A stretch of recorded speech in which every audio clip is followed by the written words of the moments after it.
Good morning to all students. आज की इस व्याख्यानमाला में कंसेप्ट ऑफ ग्रोथ पे मैं चर्चा करूंगा कि ग्रोथ क्या है, डेवलपमेंट क्या है।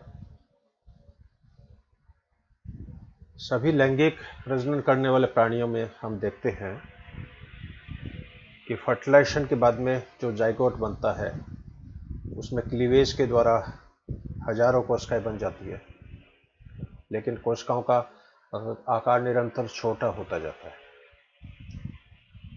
गैस्ट्रा के बाद में इन कोशिकाओं में नए प्रोटोप्लाज्म का संश्लेषण होता है, कोशिकाओं का आकार बढ़ता है और कोशिकाओं में केंद्रक और कोशिका द्रव्य का जो अनुपात होना चाहिए वो अनुपात इसमें स्थापित हो जाता है। लेकिन फिर भी ग्रोथ के कंसेप्ट अलग अलग लेवल पर अलग अलग प्रकार के देखने को मिलते हैं। मॉलिक्यूलर लेवल पे यदि देखें तो ग्रोथ के कंसेप्ट अलग तरह के हैं। सब सेलुलर लेवल पे यदि देखें तो ग्रोथ के कंसेप्ट अलग तरह के हैं। ऑर्गन लेवल पे यदि देखें तो ग्रोथ की परिभाषा अलग तरह की है। टिश्यू लेवल पे यदि देखें तो ग्रोथ की परिभाषा अलग तरह की है। और ग्रोथ को डिफाइन करना, एक लाइन में, एक सेंटेंस में इसको डिफाइन करना, ये बहुत ही टिपिकल टास्क है। लेकिन मैं ये चैप्टर स्टेप बाय स्टेप आपसे शेयर करूँगा और मैं समझता हूँ इस व्याख्यान के अंत में ग्रोथ के जितने भी कंसेप्ट हैं, जितने भी फंडामेंटल्स हैं, जितने भी आपकी क्वेरीज हैं, वो एक एक करके सॉल्व होती जाएगी। During embryogenesis, a fertilized zygote is converted into a multicellular complex body. This is the simplest concept of growth. भ्रूणीय परिवर्तन के दौरान निषेचित जाइगोट एक बहुकोशिकीय जटिल रचना में परिवर्तित हो जाता है। ये वृद्धि की एक सबसे सिंपल डेफिनेशन हो सकती है, सिंपल कंसेप्ट हो सकता है। It is very difficult task to define the concept of growth. यह भी मैंने आपको बताया कि वृद्धि को एक सिंगल सेंटेंस में डिफाइन करना ये बहुत ही एक डिफिकल्ट टास्क है। Now question is, what is growth? Growth is a process of physical maturation resulting an increase in size of the body and various organs. It occurs by multiplication of cells and an increase in intracellular substance. It is quantitative change of the body. अर्थात growth एक physical maturation की प्रक्रिया है जिसमें प्राणी के शरीर में वृद्धि होती है, शरीर के विभिन्न अंगों में वृद्धि होती है और ये वृद्धि कोशिकाओं के मल्टीप्लिकेशन के कारण स्थापित होती है। साथ ही साथ कोशिकाओं में नए जीव द्रव्य का संश्लेषण भी होता है और ये एक प्रकार की मात्रात्मक वृद्धि है। It is a type of quantitative growth. Now concept of growth. Growth के कंसेप्ट को 3 लेवल पर हम एक्सप्लेन कर सकते हैं। एक तो सब सेलुलर लेवल या प्रोटोप्लाज्मिक लेवल या मॉलिक्यूलर लेवल, कोशिकीय स्तर पर सेलुलर लेवल और अंग स्तर पर ऑर्गन लेवल। तो ग्रोथ के कंसेप्ट को 3 लेवल पर हम डिफाइन कर सकते हैं, एक्सप्लेन कर सकते हैं। At subcellular level, at cellular level and at organ level. Subcellular level पे यदि हम चर्चा करें, at subcellular level growth can be explained by endocytosis, synthesis of molecules other than DNA and synthesis of DNA। तो सब cellular level पर वृद्धि की जो परिभाषा है, वृद्धि का जो कंसेप्ट है, निम्न 3 एस्पेक्ट के तहत मैं एक्सप्लेन करूंगा। सबसे पहले बाई एंडोसाइटोसिस। अब जितने भी प्रोटोजोन्स हैं, हमारे शरीर के अंदर कोशिकाएं हैं, उनके अंदर बाहर से मॉलिक्यूल सेल के अंदर प्रवेश करते रहते हैं और मॉलिक्यूल का बाहर से भीतर की तरफ जब प्रवेश होता है तो ये घटना एंडोसाइटोसिस कहलाती है। ये एंडोसाइटोसिस पिनोसाइटोसिस के रूप में हो सकती है, जिसको सेल ड्रिंकिंग बोलते हैं, फेगोसाइटोसिस के रूप में हो सकती है, या और किसी चैनल्स के थ्रू, अपर्चर्स के थ्रू और किसी डिवाइसेस के थ्रू जब मॉलिक्यूल सेल में बाहर से अंदर प्रवेश करते हैं तो सेल का एक तरह से आकार बढ़ जाता है, सेल का एक तरह से वजन भी बढ़ जाता है। तो ये सबसे एक सिंपल कंसेप्ट है। तो कोई भी कोशिका जब तरल पदार्थों को या अन्य मॉलिक्यूल को एंडोसाइटोसिस के द्वारा कोशिका के अंदर ग्रहण करेगी तो कोशिका के आकार में थोड़ा आंशिक परिवर्तन होता है, इसको ग्रोथ के रूप में मान सकते हैं। हालांकि ये कोई कॉन्क्रीट कंसेप्ट नहीं है कि एंडोसाइटोसिस हो गया, सेल का आकार बढ़ गया, सेल का वजन बढ़ गया, उसको अपन ग्रोथ माने, क्योंकि ये एक तरह की टेम्परेरी ग्रोथ होती है। जैसे अमीबा में आप देखते हो कि अमीबा में निरंतर एंडोसाइटोसिस चलता रहता है पिनोसाइटोसिस के थ्रू, लेकिन यही पिनोसोम जो होती है थोड़े समय के अंतराल के बाद में प्लाज्मा झिल्ली के साथ फ्यूज होकर इनका जो मटेरियल होता है वो बाहर निष्कासित हो जाता है। तो इन प्राणियों में इनपुट आउटपुट निरंतर चलता रहता है, सेल के अंदर सिस्टोल डायस्टोल निरंतर चलता रहता है और सेल का आकार आकृति है वो नियत बनी रहती है, और ये घटना ऑस्मो रेगुलेशन के नाम से भी जानी जाती है। Synthesis of molecules other than DNA है। अब चूंकि अपन जानते हैं कि हर कोशिका के अंदर प्रोटोप्लाज्म होता है, साइटोप्लाज्म होता है, और साइटोप्लाज्म के जो मुख्य घटक है, मुख्य जो कंपोनेंट्स हैं, उसमें carbohydrate, protein, fat, nucleic acid, vitamins, enzymes, minerals. अब न्यूक्लिक अम्लों की यदि चर्चा करें तो ये केंद्र के अंदर गुणसूत्रों में उपस्थित होते हैं, लेकिन केंद्र के बाहर जो साइटोप्लाज्म होता है उसके मुख्य कंपोनेंट्स कार्बोहाइड्रेट के रूप में होते हैं, प्रोटीन्स के रूप में होते हैं, लिपिड के रूप में होते हैं, एंजाइम्स के रूप में होते हैं। यदि इस कोशिका द्रव्य में न्यूक्लिक अम्लों के अलावा अन्य पदार्थों का यदि संश्लेषण होता है, अन्य पदार्थों की मात्रा में यदि वृद्धि होती है, तो इसको भी एक तरह की ग्रोथ के रूप में अपन मान सकते हैं। तो synthesis of molecules other than DNA, ये भी एक वृद्धि का ही एक पार्ट है। सिंथेसिस ऑफ डीएनए, अब चूंकि जब भी कोई भी सेल डिवाइड होती है तो इंटरफेस प्रावस्था में उसका आनुवंशिक पदार्थ जो होता है वो डबल हो जाता है, यानी डीएनए से डीएनए की फॉर्मेशन, इसको डीएनए रेप्लिकेशन के रूप में अपन जान सकते हैं। तो synthesis of molecules, synthesis of DNA molecules by replication resulted into increase in genetic material, it's considered as growth at molecular level. तो आणविक स्तर पर यदि कोशिका में डीएनए की मात्रा में वृद्धि हो रही है, आरएनए की मात्रा में वृद्धि हो रही है, तो ये भी एक तरह की ग्रोथ ही मानी जाती है, क्योंकि नाइट्रोजन युक्त कंटेंट की मात्रा का भी शरीर के अंदर एक निश्चित साम्य में होना अत्यंत आवश्यक है। लेकिन नाइट्रोजन कंटेंट का मतलब ये नहीं है कि कोशिका में अमोनिया इकट्ठी हो गई, यूरिया इकट्ठी हो गई, यूरिक एसिड इकट्ठा हो गया, उसको आप ग्रोथ के रूप में माने, क्योंकि ये तो एक तरह के वेस्ट प्रोडक्ट है, एक तरह के एक्सक्रीटिव प्रोडक्ट है। लेकिन केंद्रक में जब डीएनए आरएनए की मात्रा में वृद्धि होती है, डीएनए का संश्लेषण होता है, तो ये मॉलिक्यूलर लेवल पे होने वाली ग्रोथ है। इसलिए सब सेलुलर लेवल पर ये तीन एस्पेक्ट मैंने डिस्कस किए हैं, by endocytosis, synthesis of molecules other than DNA और सिंथेसिस ऑफ डीएनए। तो ये सब सेलुलर लेवल पर ग्रोथ क्या होती है उसको मैंने यहाँ पर एक्सप्लेन करने की कोशिश की है। सेकंड जो है वो कोशिकीय स्तर पर एट सेलुलर लेवल ग्रोथ का कंसेप्ट क्या है, ग्रोथ को आप कैसे परिभाषित करोगे। तो कोशिकीय स्तर पर वृद्धि को तीन रूपों में एक्सप्लेन कर सकते हैं। ऑक्जेटिक ग्रोथ के रूप में, इसको प्रोटोप्लाज्मिक ग्रोथ भी कहते हैं, मल्टीप्लिकेटिव ग्रोथ के रूप में, इसको गुणात्मक वृद्धि कहते हैं, और एक्रेशन ग्रोथ के रूप में, इसको एक तरह से निक्षेपित वृद्धि या डिपोजिशन ग्रोथ के रूप में भी मान सकते हैं। ऑक्जेटिक ग्रोथ में क्या होगा कि एनिमल किंगडम में दो तरह के प्राणी पाए जाते हैं। हर प्राणी में दो तरह की कोशिकाएं होती है, सोमेटिक सेल और जर्म सेल।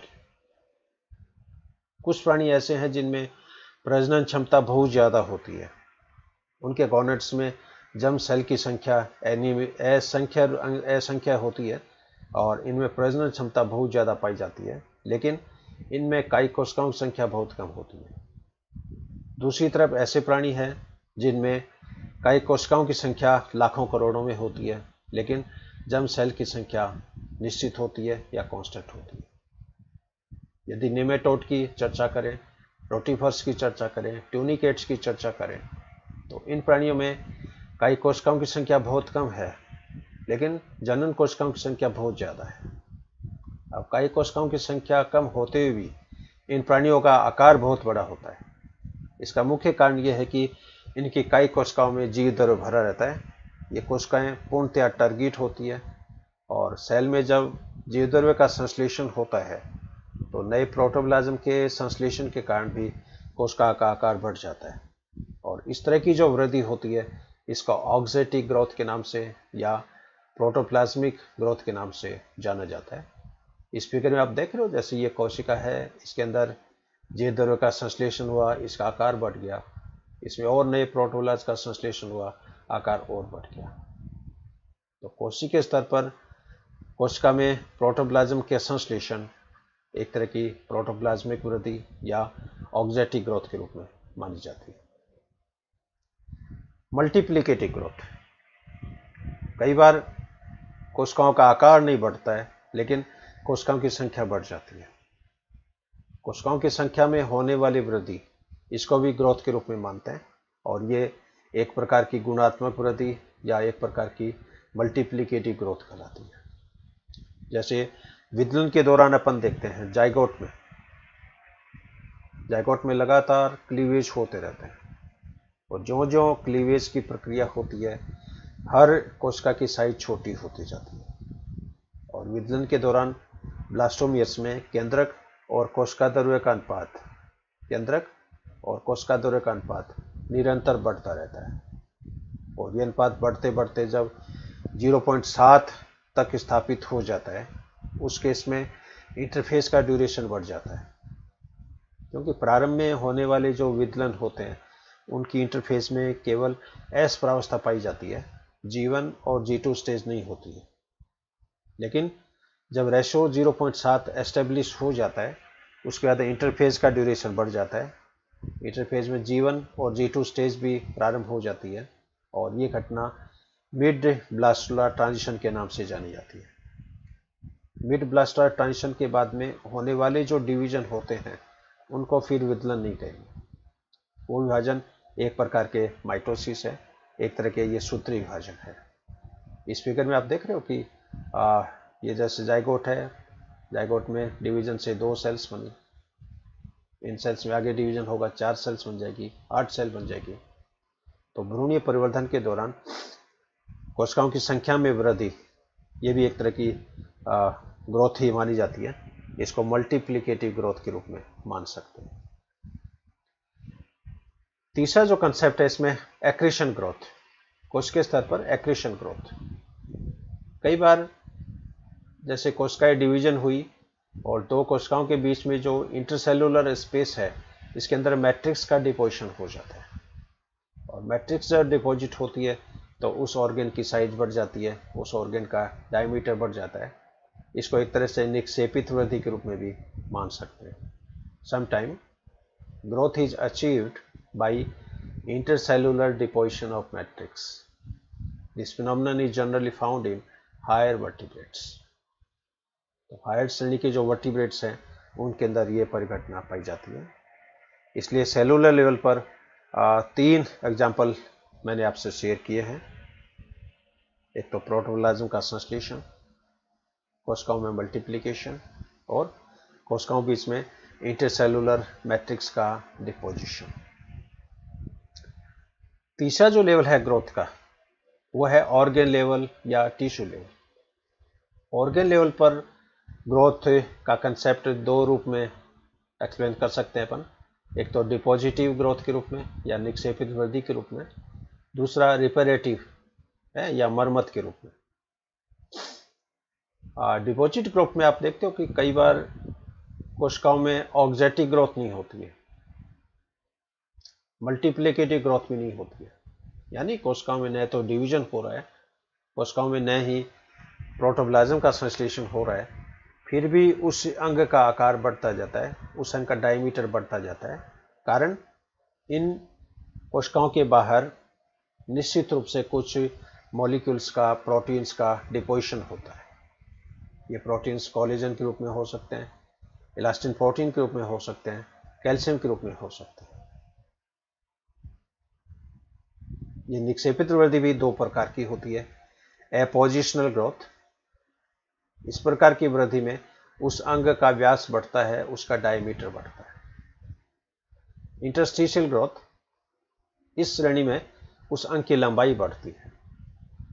तो जैसे कार्टिलेज है, हड्डियां हैं, अब जितनी भी कार्टिलेज होती है इसके अंदर कॉन्ड्रोइन प्रोटीन डिपॉजिट हो जाता है, इलास्टिन प्रोटीन डिपॉजिट हो जाता है, कैल्शियम डिपॉजिट हो जाता है।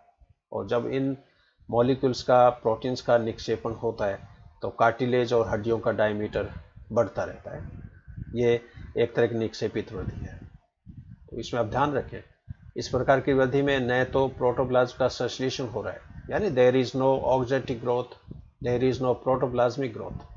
साथ ही कोशिकाओं में कोशिका विभाजन भी नहीं हो रहा है, मल्टीप्लिकेशन भी नहीं हो रहा है, फिर भी उस अंग का आकार बढ़ता जाता है, क्योंकि उनमें कोलेजन का डिपोजिशन होता है, इलास्टिन का डिपोजिशन होता है, कैल्शियम का डिपोजिशन होता है।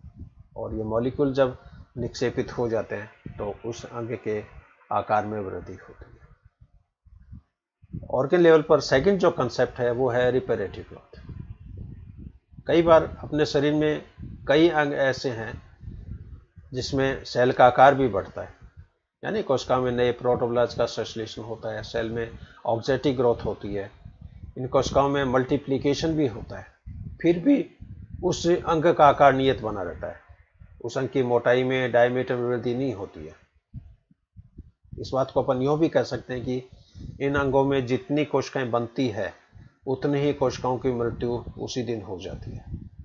इसलिए कोशिकाओं का प्रोडक्शन और कोशिकाओं की डेथ, इसमें एक तरह का साम्य बना रहता है। इनपुट आउटपुट का सिग्नल है वो बराबर रहता है। और कोशिकाओं की प्राकृतिक रूप से होने वाली जो मृत्यु है, इसको एपोप्टोसिस के नाम से जाना जाता है। अपने शरीर में कई अंग है, जैसे त्वचा। त्वचा में नीचे से स्टेटम जर्मिनेटिवम के द्वारा नई कोशिकाएं बनती रहती है। जो जो ये कोशिकाएं ऊपर की तरफ शिफ्ट होती है, ये केरोटिनाइज्ड हो जाती है, मृत प्रकार की हो जाती है। और अपनी कोशिकाओं में, अपनी त्वचा के अंदर रोजाना करोड़ों की संख्या में सेल्स बनती है और करोड़ों की संख्या में सेल्स की मृत्यु हो जाती है। इंटेस्टाइन में सबसे ज़्यादा रिपेरेटिव ग्रोथ की कैपेसिटी पाई जाती है, क्योंकि हाथ में कम से कम 1 खरब कोशिकाओं की रोजाना डेथ होती है। इतनी कोशिकाएं रोजाना बन जाती है। स्त्रियों में जो यूट्रस होता है, अब चूंकि स्त्रियों में हर महीने पीरियोडिक साइकिल होती है, हर महीने मेंस्ट्रुएशन होता है, और इस मेंस्ट्रुएशन के दौरान गर्भाशय के एंडोमेट्रियम है वो उतरती रहती है। तो स्त्रियों के यूट्रस में हर महीने होने वाली जो पीरियोडिक साइकिल है वो एक प्रकार की रिपेरेटिव ग्रोथ का एग्जाम्पल है। इसका एक एग्जाम्पल ब्लड भी है। अपने शरीर में ब्लड रोजाना बनता है, रोजाना समाप्त होता है। अपने ब्लड में आरबीसी की रोजाना करोड़ों की संख्या में डेथ होती है, लेकिन यही आरबीसी बोन मैरो के द्वारा पुनः उत्पन्न हो जाती है। तो ये कुछ बॉडी के ऑर्गन है जिसमें निरंतर मरम्मत होती रहती है, टूट फूट होती रहती है, उनकी रिपेयरिंग होती रहती है। जैसे स्किन है, इंटेस्टाइन है, यूटिरस है, ब्लड है। और इनमें सबसे ज़्यादा जो रिपेरेटिव कैपेसिटी है वो इंटेस्टाइन के अंदर पाई जाती है। तो ये 3 कंसेप्ट आपने देखे, at subcellular level, at cellular level और एट ऑर्गन और टिश्यू लेवल। अब क्वेश्चन है कि ग्रोथ का प्रेजेंट स्टेटस क्या है, ग्रोथ का प्रेजेंट सिनेरियो क्या है। ये तीनों स्तर देखने के बाद में भी क्या ग्रोथ को आप एक सिंगल सेंटेंस में डिफाइन कर सकते हो, क्योंकि ये बहुत ही डिफिकल्ट टास्क है। After comparing all aspects of growth at subcellular level, cellular level, and at organ level, still it is very difficult to define the growth. Simply कोशिकाओं के आकार में वृद्धि होना ग्रोथ है, कोशिकाओं की संख्या में वृद्धि होना ग्रोथ है, कोशिकाओं के शुष्क भार में वृद्धि ग्रोथ है, कोशिका में नाइट्रोजन युक्त कंपोनेंट्स की में वृद्धि यानी डीएनए आरएनए में वृद्धि, अमोनिया यूरिया को छोड़कर, वो भी एक तरह की ग्रोथ है। कोशिकाओं में न्यूक्लिक एसिड के संश्लेषण होना, रेप्लिकेशन होना, ये भी एक तरह की ग्रोथ है। अब चूंकि कोशिकाओं में यदि न्यूक्लिक एसिड्स नहीं बनेंगे, डीएनए आरएनए नहीं बनेंगे, तो नए प्रकार के प्रोटीन्स नहीं बनेंगे। और सेल में कार्बोहाइड्रेट इकट्ठा हो गया, इसको ग्रोथ नहीं मानता। शरीर में लिपिड इकट्ठी हो गई, इसको ग्रोथ नहीं मानता। लेकिन सेल में यदि प्रोटीन का संश्लेषण हो रहा है, प्रोटीन का डिपोजिशन हो रहा है, तो ये वृद्धि की श्रेणी में आता है। कोशिका में यदि न्यूक्लिक एसिड का संश्लेषण हो रहा है, न्यूक्लिक एसिड में रेप्लिकेशन हो रहा है, तो ये आणविक स्तर पर होने वाली वृद्धि के रूप में माना जाता है। तो मैं तो यही कहना चाहूँगा कि कोशिकाओं में यदि न्यूक्लिक एसिड की मात्रा वृद्धि हो रही है और साइटोप्लाज्म में प्रोटीन युक्त कंपोनेंट्स का संश्लेषण हो रहा है, तो वो असली ग्रोथ के लिए उत्तरदायी होते हैं, और ग्रोथ के डेफिनेशंस में इसको हम इंक्लूड कर सकते हैं। इसलिए सिंगल सेंटेंस में आप ग्रोथ को इस समय डिफाइन कर सकते हो कि synthesis of nucleic acid and protein molecules into a cell is called as growth. या शरीर के शुष्क भार में वृद्धि, increase in dry weight of the body is called as growth.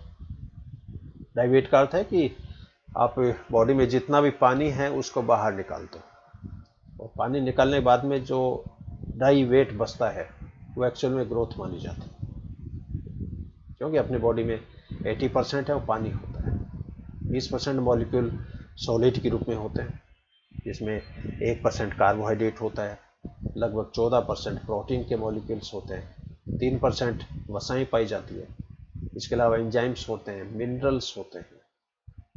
तो प्रोटोप्लाज्म में पानी को निकालने के बाद में जो ड्राई वेस्ट बचता है वो ग्रोथ के रूप में माना जाता है। ग्रोथ और डेवलपमेंट के कुछ प्रिंसिपल्स हैं, कुछ सिद्धांत हैं। हालांकि ये भी एक पूरा अलग से व्याख्यान हो सकता है 1 घंटे का, लेकिन इस प्रिंसिपल के जो मुख्य मुख्य बिंदु है वो मैं केवल हेडिंग के रूप में यहाँ पर डिस्कस करना चाहूँगा। Growth and development occurs in an orderly sequence. प्राणी में वृद्धि और परिवर्तन जो होता है वो एक क्रमिक श्रृंखला के रूप में संपादित होता है। प्राणी में होने वाला परिवर्तन डायरेक्शनल या निर्देशित प्रकार का होता है।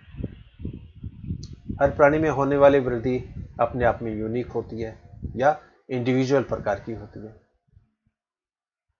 प्राणी में होने वाला परिवर्तन एक दूसरे से इंटर रिलेटेड होता है। जो जो प्राणी में परिवर्तन होता है इनमें डिफरेंशिएशन भी होता जाता है। जो जो प्राणी में परिवर्तन होता है इसके अंदर जटिलता भी आती जाती है। Development becomes increasingly integrated and complex. अंत में उन कारक को मैं यहाँ पर शेयर करना चाहूँगा जो ग्रोथ और डेवलपमेंट को प्रभावित करते हैं। इनमें प्रथम कारक है जेनेटिक्स। हर प्राणी की ग्रोथ के लिए, डेवलपमेंट के लिए उसकी बॉडी में उपस्थित जीनोम जो होता है वो उत्तरदायी है। एनवायरनमेंट, मनुष्य किस तरह के एनवायरनमेंट में रह रहा है। ये एनवायरनमेंट सोशल प्रकार का हो सकता है, घरेलू प्रकार का हो सकता है, कल्चरल प्रकार का हो सकता है। तो किस तरह के एनवायरनमेंट में रहता है उसके अकॉर्डिंग उसकी ग्रोथ जो है प्रभावित होती है। कल्चर के द्वारा ग्रोथ प्रभावित होती है। आपकी सोसाइटी कैसी है, आपका कल्चर कैसा है, आपके घर में रहने का माहौल कैसा है, आपके चारों ओर का वातावरण कैसा है। यदि कल्चर अच्छा नहीं है तो ग्रोथ है वो प्रभावित होती है। न्यूट्रिशन, डेफिनेटली आपका खान पान जो है वो वृद्धि को प्रभावित करता है। आपका खान पान यदि हेल्दी है, आप जंक फूड का यदि यूज़ नहीं करते हो, देसी भोजन खाते हो, तो आपके चेहरे की पर्सनैलिटी ही एक अलग तरह से होगी। हेल्थ स्टेटस, हेल्दी व्यक्ति के अंदर ही हेल्दी माइंड होता है, हेल्दी बॉडी होती है। क्योंकि आपका शरीर निरोगी नहीं होगा, आपका शरीर यदि दुर्बल होगा, आपके शरीर का इम्यून सिस्टम यदि कमज़ोर होगा, तो आपकी ग्रोथ और डेवलपमेंट की प्रक्रिया भी प्रभावित होगी। आपकी फैमिली हिस्ट्री, इस तरह के मैंने एग्जाम्पल कई परिवारों में देखे हैं कि कुछ परिवार बहुत हेल्दी है, कुछ परिवार बहुत बीमार की हालत में है। तो आपकी फैमिली हिस्ट्री कैसी है, उससे भी ग्रोथ और डेवलपमेंट की प्रक्रिया प्रभावित होती है। पेरेंट्स का एटीट्यूड, क्योंकि हर मनुष्य का ये ड्यूटी है, हर मनुष्य का कर्तव्य है कि यदि आपने बच्चे को जन्म दिया है तो उसको जीवन दीजिए। कई बार पेरेंट्स का अपने बच्चों के प्रति जो व्यवहार होता है वो भेदभावपूर्ण होता है। अक्सर ये देखा गया कि लड़कों को ज़्यादा प्रायोरिटी दी जाती है, लड़कियों को अनेक तरह की बंदिशें थोपी जाती है, और इस तरह का जब बंदिश वाला माहौल होता है तो बच्चों की ग्रोथ प्रभावित होती है। चाइल्ड रियरिंग फिलोसॉफीज, बच्चे का लालन पालन, बच्चे की देखभाल, ये भी एक पुराना एक पूरा कंसेप्ट है, पूरा व्याख्यान इस पे हो सकता है। ये कुछ फैक्टर्स हैं जो प्राणियों की वृद्धि और परिवर्तन को प्रभावित करता है, जिसमें genetics, environment, culture, nutrition, health status, family history, parental attitude और चाइल्ड रियरिंग फिलोसॉफीज। तो ये ग्रोथ का कंसेप्ट मैंने शॉर्ट में, बहुत ही शॉर्ट में आपको समझाने की कोशिश की है। और फिर भी ग्रोथ से संबंधित आपके कोई क्वेश्चन हो, कोई क्वेरी हो, आप पूछ सकते हैं, और इस ईमेल पर आप मुझसे संपर्क कर सकते हैं kcsibis@yahoo.com।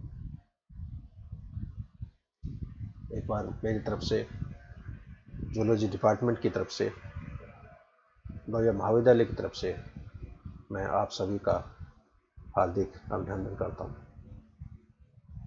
Thank you very much.